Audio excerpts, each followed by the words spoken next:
মাঝে মাঝে মনে হয় প্রতিদিন আলু খেতে খেতে বোর হয়ে যাচ্ছি, আবার তরকারিতে আলু না থাকলে আলু খুঁজি। তো এতে বুঝতে পেরেছি যে আলু ছাড়া আমার কোনো গতি নেই। তাই আজকে আমি বানিয়ে নিয়েছি ক্রিসপি পটেটো বল।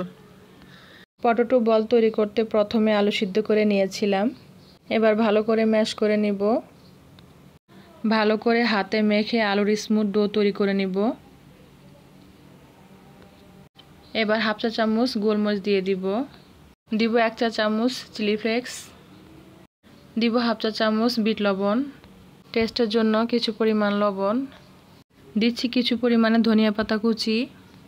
পটেটো বলকে আরও বেশি সুস্বাদু করার জন্য দিচ্ছি ম্যাজিক মশলা।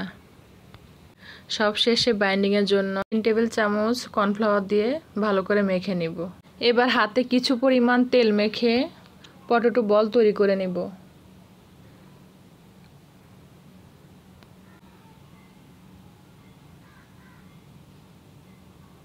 এভাবে আমি সবগুলো বল তৈরি করে নিব।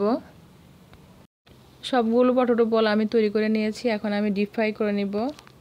প্যানে আমি আগেই তেল দিয়েছি। এখন তেল গরম হলে বলগুলো ফ্রাই করে নিব। পটেটো বলগুলো এক পাশ হয়ে আসলে অন্য পাশ উল্টে দিব। আর সবগুলো পটেটো বল এভাবে ক্রিস্পি করে ফ্রাই করে নিব। ক্রিস্পি পটেটো বলসগুলো খেতে খুবই মজা হয়। যারা আলু খেতে পছন্দ করেন তারা চাইলে বিকেলের নাস্তায় ক্রিস্পি পটেটো বলসগুলো তৈরি করে নিতে পারেন। আশা করি খেতে ভালো লাগবে। আর খেতে কেমন হয়েছে প্রতিবারের মতো আমাকে কমেন্টে জানাবেন। দেখা হবে নতুন কোনো রেসিপিতে। আল্লাহ হাফেজ।